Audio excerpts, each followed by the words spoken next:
Muy buenas tardes a todos mis amigos del canal Un Nuevo Amanecer, así como a los amigos que me siguen en la página de A New Day's Beginning en Facebook.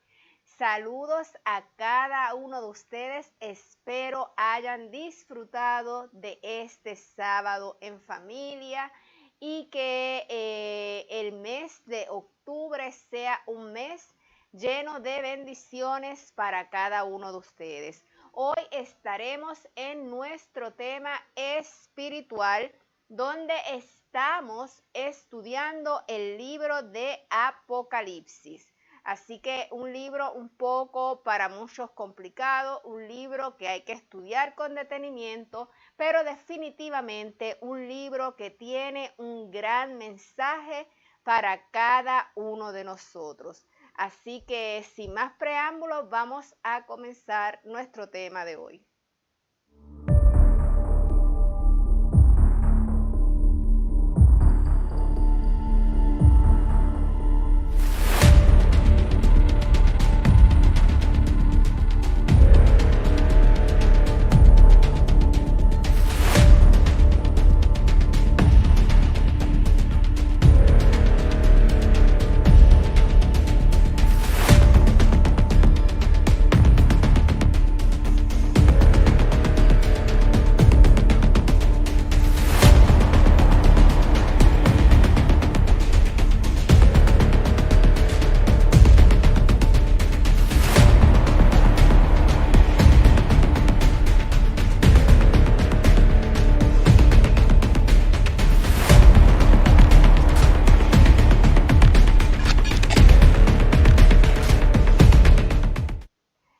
Inclinemos nuestros rostros para tener una oración.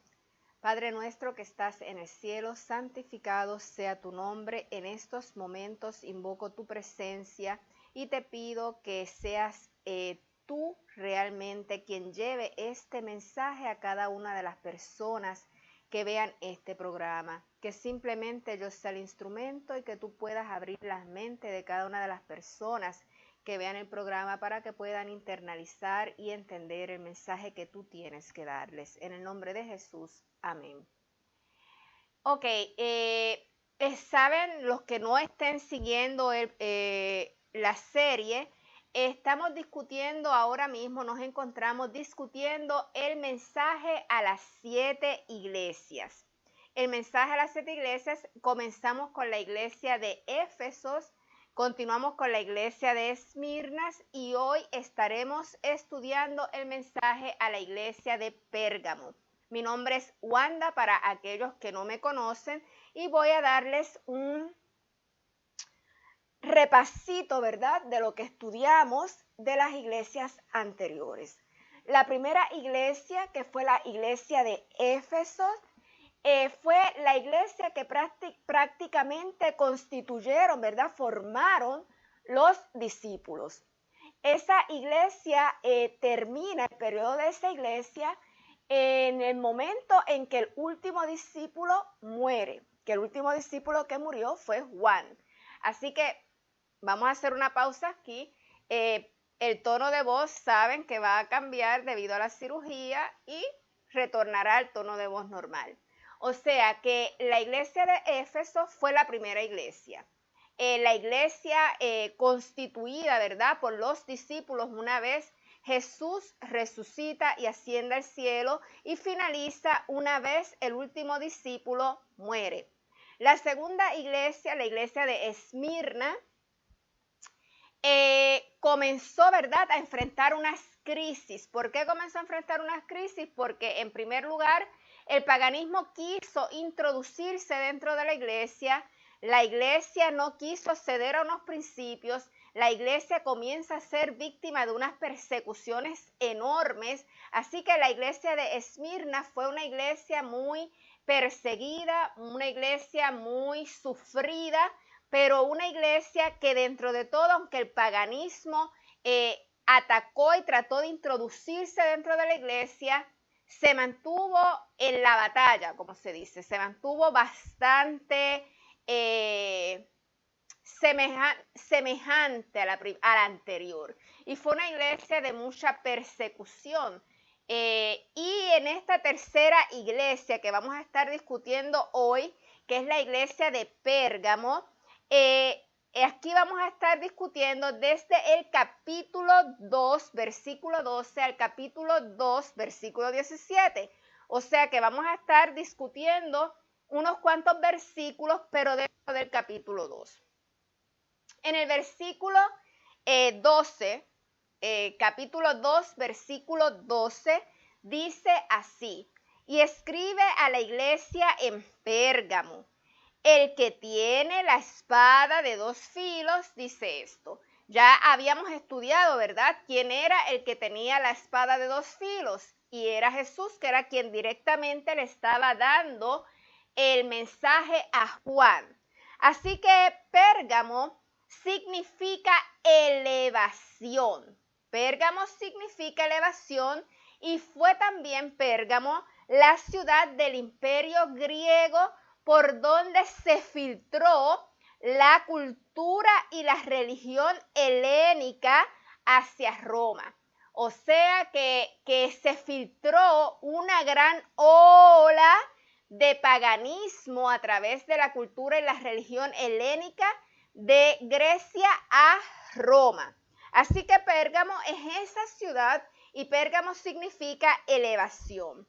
El término de la iglesia de Pérgamos empezó desde el año 313 después de Cristo con el edicto de Milán y culmina en el año 538 después de Cristo, cuando el obispo de Roma es exaltado como el principal sobre todas las iglesias.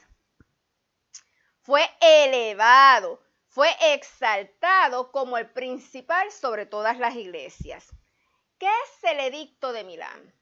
Porque estamos diciendo que comenzó en el año 313 después de Cristo con el edicto de Milán. ¿Qué es el edicto de Milán? El edicto de Milán es un edicto que fue firmado, ¿verdad?, por Constantino y Licinio. ¿Y qué decía ese edicto, o para qué fue firmado ese edicto? Ese edicto fue firmado para concederle una libertad religiosa y de culto a los cristianos.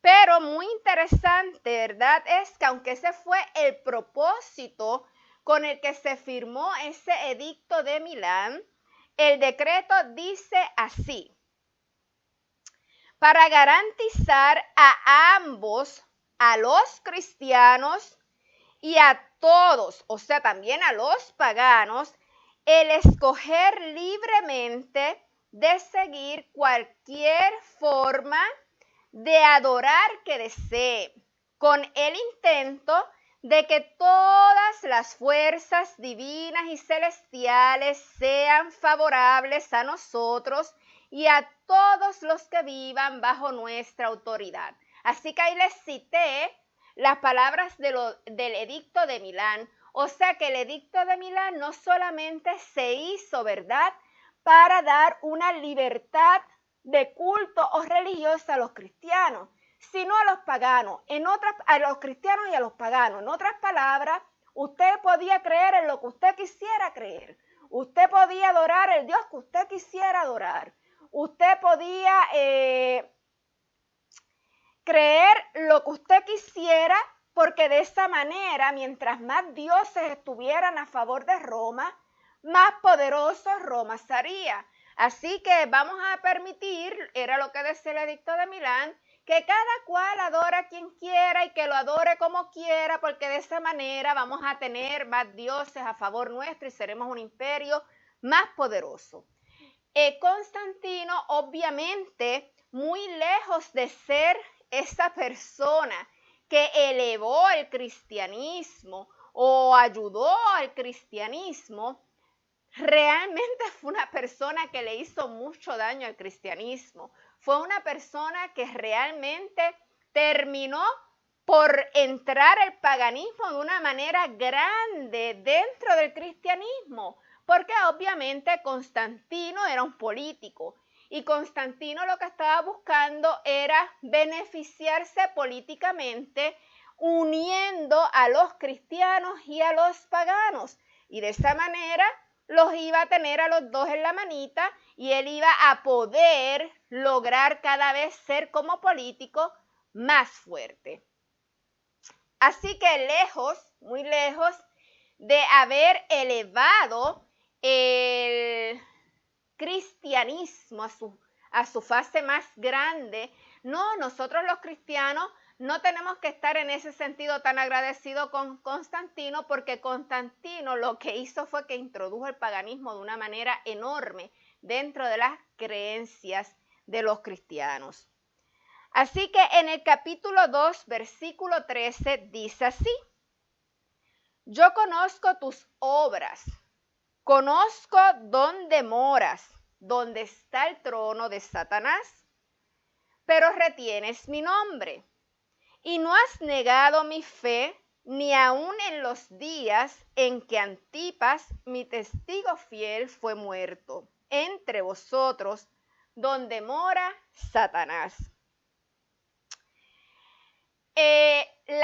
Como dijimos al principio, la iglesia de Pérgamos fue la ciudad del imperio griego, por donde la cultura helénica y la religión helénica, ¿verdad?, entraron a Roma. La silla de la bestia y el trono de Satanás de este texto son realmente una misma cosa. Recuerden que Grecia fue el quinto reino de los 7 que menciona Apocalipsis y que lo vamos a estar discutiendo más adelante. O sea que el trono de Satanás ha sido un trono movible y ha estado desde tiempos muy antiguos hasta Roma en los días de Juan. Como le mencioné, Pérgamo se distinguió por llevar una cultura de paganismo.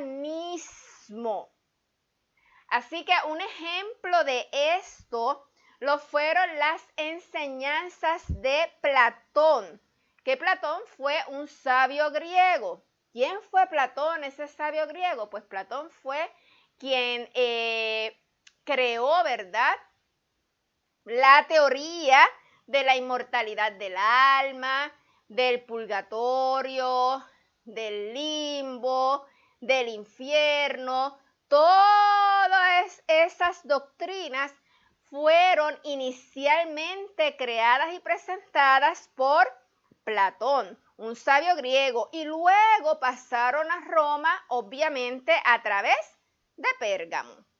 Pérgamo también llevó la creencia de culto al emperador, o sea, había que ver el emperador como si fuera un dios.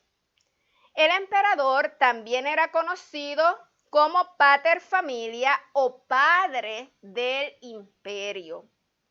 Muchos cristianos, al escuchar que se estaba permitiendo libertad de culto, pues ya no tenían que esconderse en las cavernas y en las cuevas, ¿verdad?, donde se habían escondido en el periodo anterior debido a la persecución que había, y salen nuevamente.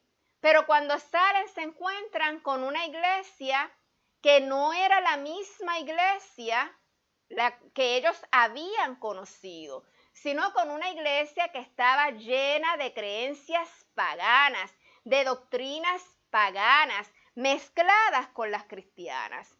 Y esa en específico, ¿verdad?, la de ver al emperador como a un dios y llamarle padre, ese grupo se opuso. Así que podemos ver cómo Antipas es antipater o en contra del padre.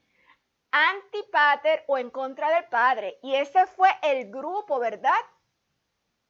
Ese grupo de cristianos es al que ese versículo le llama Antipas, mi testigo fiel, porque ese grupo se opuso a que se viera el emperador como un dios, que se viera el emperador como un padre, que se viera el emperador como alguien sagrado.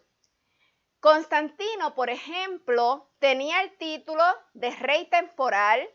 Constantino tenía el título de pontífice máximo de la religión. Constantino tenía el título también de sumo pontífice. O sea que ese grupo de cristianos que venían de la iglesia anterior y que habían salido de esas cavernas dijeron, ¿pero qué es esto? No podemos caer en eso porque Padre solo hay uno y está en el cielo. Así que ellos se oponen a ese tipo de doctrinas y ahí entonces comienza nuevamente una polémica. Para el siglo V habían 5 obispados que se estaban disputando la supremacía de la iglesia. Y en un decreto de 533, Justiniano ordenó que la supremacía iba a recaer sobre el obispo de Roma, quedando entonces Constantinopla en segundo lugar. Constantino quedó en segundo lugar porque Constantinopla también estaba aspirando a ese puesto. Así que muchos cristianos no estuvieron, como les dije, de acuerdo con esa exaltación del obispo de Roma y ya que estaba ostentando el título de padre y de papa. Los que no aceptaron ese cambio fueron perseguidos y esta persecución se prolongó hasta el periodo siguiente. En el versículo 14, Apocalipsis 2:14 dice, pero tengo unas pocas cosas contra ti, que tienes ahí a los que retienen la doctrina de Balaam, que enseñaban a Balac a poner tropiezo ante los hijos de Israel, a comer de cosas sacrificadas a los ídolos y a cometer fornicación. ¿Quién era Balaam? Balaam era un adivino a quien Balac, el rey de Moab, contrató. ¿Para qué contrató a ese adivino? Para maldecir a Israel. Así que Balaam consiguió que los hombres de Israel fornicaran con las mujeres moabitas, trayendo así corrupción al pueblo. O sea, se mezclaron los moabitas con los israelitas. ¿Y eso qué trajo? Más paganismo a la iglesia, más doctrinas que no eran las doctrinas de la iglesia original. Así que esa fornicación que menciona el texto se está refiriendo a la fornicación espiritual. Esta época se caracterizó, como les he ido diciendo desde el principio, por la introducción y por las enseñanzas de las prácticas paganas. Así que al pasar eso y al ocurrir eso, la iglesia estaba fornicando, ¿verdad? Espiritualmente. La iglesia había dado paso a las creencias griegas, a las creencias helenitas, a las creencias de los moabitas. Se habían mezclado, o sea, ya no se sabía ni qué era qué. Así que habían cometido una fornicación espiritual. En Apocalipsis capítulo 2, versículo 15 al 16 dice, y también tienes a los que retienen las doctrinas de los nicolaítas, la que yo aborrezco. Por lo tanto, arrepiéntete, pues si no, vendré pronto a ti y pelearé contra ellos con la espada de mi boca. Los nicolaítas, como habíamos estudiado en el tema de la primera iglesia, la iglesia de Éfeso, había sido un grupo que había discernido, se había alejado de la iglesia y estaban proclamando unas doctrinas falsas, unas doctrinas que no iban acorde con las doctrinas originales de la iglesia. Así que en aquel momento esa primera iglesia de Éfeso no les permitió las entradas a esas doctrinas a ellos, Pero, ¿qué sucedió con esta iglesia de Pérgamo? Sí le abrió las puertas y sí les permitió que esas doctrinas entraran a la iglesia. Por eso es que también aquí en este versículo dice, tienes a los que retienen la doctrina de los nicolaitas. Desde el siglo II hasta la Edad Media, la iglesia había venido contaminándose mucho, se estaba contaminando mucho, era muy distinta ya a la iglesia original. Y muchos cristianos, aún a riesgo de perder sus propias vidas, se levantaron a poner en orden las verdades de la palabra de Dios. A esta gente que se sacrificó, a esta gente que dio sus vidas, a esta gente que se mantuvieron íntegros, es a ellos, ¿verdad?, que le debemos disfrutar de estas verdades ahora. Apocalipsis capítulo 2, versículo 17 dice, el que tiene oído, oiga lo que el Espíritu dice a la iglesia. Al que venciere le daré a comer del maná escondido y le daré una piedrecita blanca y en la piedrecita un nombre nuevo, el cual ninguno conoce sino aquel que le recibe. Por orden de Dios, ¿verdad?, un recipiente con maná fue colocado en el arca de alianza. Sabemos que el maná fue el pan, ¿verdad?, de los que comían los israelitas cuando salieron de Egipto. Fue el alimento que Dios le dio al pueblo de Israel. Y por orden de Dios, un recipiente con maná fue colocado dentro del arca de alianza. A los vencedores se les promete comer del maná escondido, ese pan del cual los redimidos comerán. La piedrecita blanca nos trae una práctica oriental muy significativa. Cuando un forastero iba y visitaba en un lugar extranjero y alguien le daba hospedaje, ¿verdad?, al irse, le daba una piedrecita, ¿verdad?, a esa familia con su nombre escrito. Y esa familia, cuando visitara esa ciudad de la cual venía ese forastero, podía presentar esa piedrecita con el nombre de esa persona, y en esa ciudad lo iban a tratar muy bien porque ellos habían sido amables con uno de sus ciudadanos. Así que este objeto era muy apreciado. Mostrarlo en el lugar de procedencia del extranjero era causa de un trato especial. Cristo ofrece esta piedrecita blanca como un símbolo de su amistad con nosotros. Qué lindo es que Dios nos considere parte de su familia.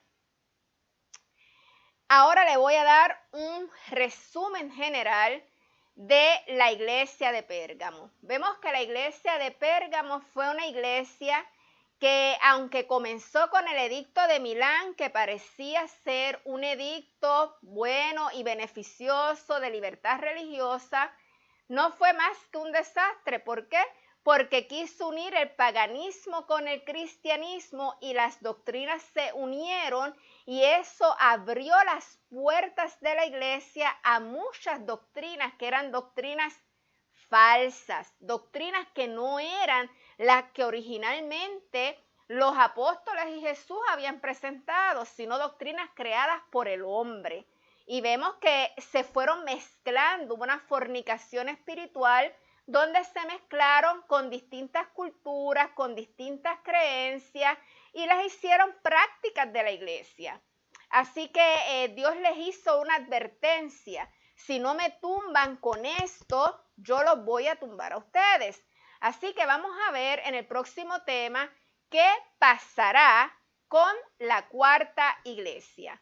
Así que, ¿qué les puedo decir? Este tema, aunque a veces puede ser un poco histórico porque ya estos acontecimientos pasaron, es un tema muy importante porque nos va a dar la base para poder entender otras profecías que se van a presentar en el libro de Apocalipsis y para poder entender un poco mejor el gran conflicto que está levantándose y el porqué de ese gran conflicto.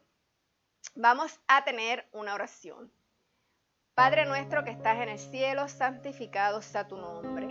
Gracias te damos, oh Dios, porque nos diste palabra de luz para poder estudiar, para poder leer, para poder investigar y para poder entender mejor los eventos que están sucediendo alrededor nuestro.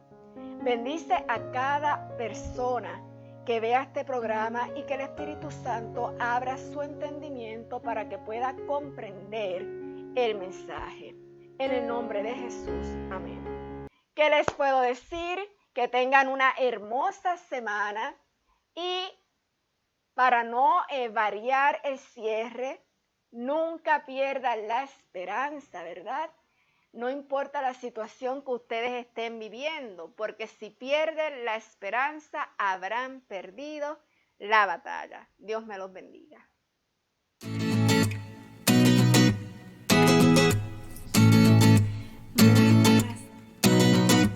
Buenas tardes, amigos y amigas que están viendo